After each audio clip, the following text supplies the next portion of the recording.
Hello and welcome to another episode of our Women in STEM series. My name is Kaylee Peile and I'm the Director of Development for the Linda Hall Library. Today our guest is Patrice Gonzalez. She's the branch manager and lead educator at Mr. and Mrs. F.L. Schlagle Library, which is a part of the KCK Public Library.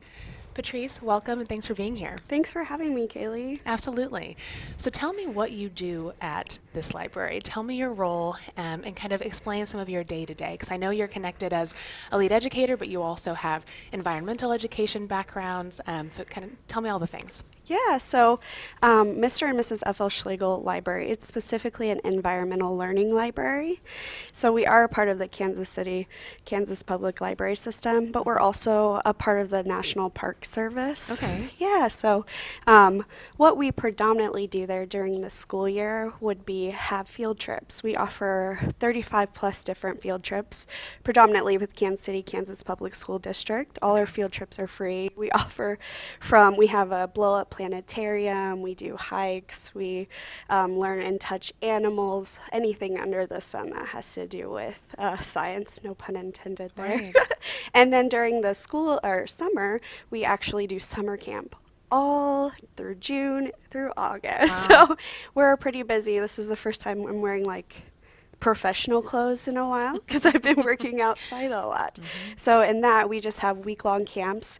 We start with 4-year-olds and we end with 15-year-olds. So we hit a wide variety, and every day is different. In my camps, I do an outdoor skill, an educational topic, some mindfulness. Every day I do something different like that. That's amazing. It sounds nice that you've got some variety throughout the Yes. summer. That sounds really nice. I love that So part. what are the things what are the things that you think the students really love the most about those summer camp experiences from your perspective?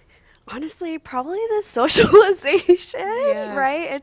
It's so nice to have somewhere for the kids to go and they're not just having to learn topics and be quizzed on it, things like that, right? We're just trying to explore their inquisitive nature, things Yeah. like that. So I think the socialization. One other thing which they love to complain about, but we end up having a great time, is dissection. Yeah, they all want to not do it, but I'm like, you have to do it in high school, Sure. so it's great. And so we did sharks and squids, and they just had so much fun recently. Wow. And we found 2 baby sharks in one of the. Really? Yes. Oh, I'm sure that was crazy. It was crazy. We posted it on our Kansas City, Kansas Public Library Facebook. Okay. So I'll if you check want to it. go That's a look, good plug. yeah. That's amazing. I would love to. Yeah, dissections are definitely one of those core memories that I had as a young person. Right. So I can understand that it was probably a really big experience for them. Yeah, it was. Wow. Okay. So tell me a little bit about your career. Kind of what led you to the F.L. Schlagle Library, and what has been your background and interest? That's a long journey, right? Yeah, I love to hear it. Yeah, I actually grew up in Wyandotte County, and Okay. I grew up on that lake. That library, however, Yes. wasn't created to 2001, so I was like middle school age Okay. that time. So I never knew about it until I was in college, older, and I was like, one day I'm gonna work there, kind Oh, of thing. Yeah. But when I was in high school, I taught swim lessons, did all that kind of stuff, and every parent would tell me I should be a teacher, so I was really against that. I never wanted to be a teacher, but I always knew I wanted to do something with nature. Like, obviously every child who is in science wants to be a marine biologist. So of course I wanted to do that. But once I started going to college and making all of these different internships and tiny little experiences, I realized I did love teaching, and so I didn't push that away anymore. So then I did a lot of one-off things. I did AmeriCorps, which is the U.S. version of Peace Corps. I also did Peace Corps, but that was in Ethiopia, and there was a civil war, so I had to leave due to civil war Wow. things. But it was very interesting and a cool experience. And then when I came back, I started doing, just part-time water quality education, knowing that I wanted to be full-time, but it's hard in the Kansas City area to find those kind of things. They're kind of seasonal, Yeah, I get that. cyclical.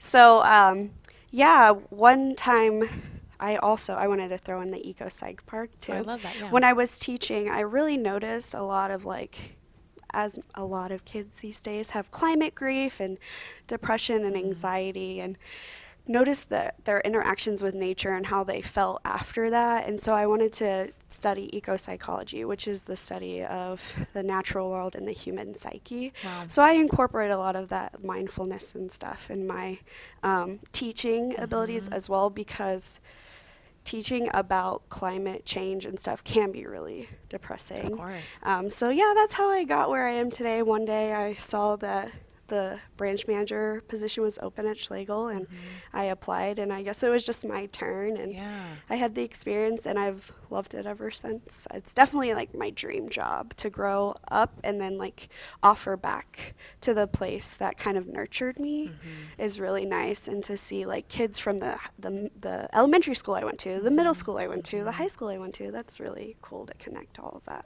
Yeah, you're being an intentional steward of that community, which I'm sure feels really good. It And I does. love that you've had a lot of different disparate experiences, but you've been able to kind of go back to what you wanted, and you did it on your own terms, which I think is important. It's hard whenever you're telling young people that they should do something, they Right. don't want to do it, they become Yes. averse. I get that. But I'm glad you were able to decide on your own that that's Right. what you wanted to do, and that it's a great fit for you. I love Yeah. that. So thank you for sharing that story. So what are some, aside from your summer camps, what are some initiatives that the Mr. and Mrs. F.L. Schlagle Library is working on in the future, and what are you really excited to share with the community? Yeah, so one initiative specifically, I'll just put this in there with field trips.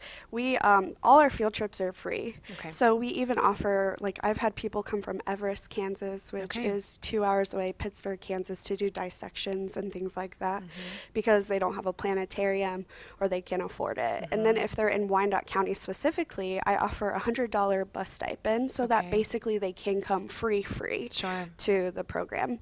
Some other things are big things that we do. We do have some large events because we're open Okay. every third Saturday. So of course we have to do large events when we're Yeah. open. We have Butterfly Festival, which love would that. be Saturday, the third Saturday. I think it's September 21st. It'll Okay. be from 10 a.m. to 3. Perfect. But in mid-August, we start to get monarch caterpillars, and we Yes. start to hatch and rear those. Okay. And so when the Butterfly Festival comes around, we teach all about it. We have crafts. It's family friendly. We have entomophagy, which is where you can eat insects if you're Wow. interested. Okay. And then the following week, we do Butterfly School Days. So for the kiddos in Kansas City, Kansas Public Schools, 4th and 5th grade, they get to come and they get to do different stations where they look for pollinators, where they look at microscopes, where they do monarch migration, and then I do the life cycles. And at the very end, they get to tag and release a monarch, hoping that it goes all the way to Mexico. Wow. Yeah, that one's really fun. I think, you know, how you're talking about dissection, like they remember that butterfly, Yeah. right? And then our other big event would be in January. It's Eagle Days. It's the third Saturday and actually third Sunday because Okay. it's such a big hit. OWL, Operation Wildlife, comes and they bring about 15 different raptors or birds of prey. So any bird that has talons and that eats other animals kind of things. So we get like a bald eagle, a golden eagle, all those kind of things. And you can come and learn about them. And again, we have crafts, it's family friendly, like there's stuff going on all day kind of thing. So we also do that to teach about, because it is BPU, Board of Public Utilities in Wyandotte County, pays for it. They sponsor it because a lot of birds unfortunately die from power lines, like hundreds of thousands. So we like to promote awareness and do something we can. So it's really a big event. It's for an unfortunate reason, but we, you know, make the best of it. Last year we saw 6 bald eagles. There was 2 adults and 4 juveniles just like right in front of us. It was so beautiful. So it is like working, you know, like we're seeing more bald eagles. It's nice that the awareness is like coming around. You're seeing full circle. Yeah. Well, thanks for sharing that. So I think that the conservation and kind of the awareness in our own backyard is super important. Yes. We had an exhibit this last year called Chain to the Sky, and it was the study of birds past and future, and kind of talking about not power lines for us, but it was more bird strike, and just that's a big issue, and we didn't know about that, or I didn't Right. know about it. A lot of people who came to that exhibit didn't know. So kind of making sure that young people, and I guess people of all ages, are empowered with that information so they can kind of help steward that change is really important. Right, yes. That's awesome. Well, I'm glad that you're really providing, real world learning experiences for students, because I think that's a topic that we're all kind of navigating. How do you make things a little bit more accessible for young people? And I think you guys are doing a really great job at that. Thank you. So my last question, what are you the most excited about when it comes to the future of STEM, the future of science and environmentalism in our community? So much. One, the, kids, and they're just so smart. They are so aware, which I know when I was a child I wasn't. So they're just so much ahead when it comes to knowing about environmental stewardship and being a steward of the environment. So I think kids are really the future, and I know that's so cheesy, but they have everything at their fingertips, which is beautiful. I also think it's amazing, just technology. It's always advancing. We're always learning more.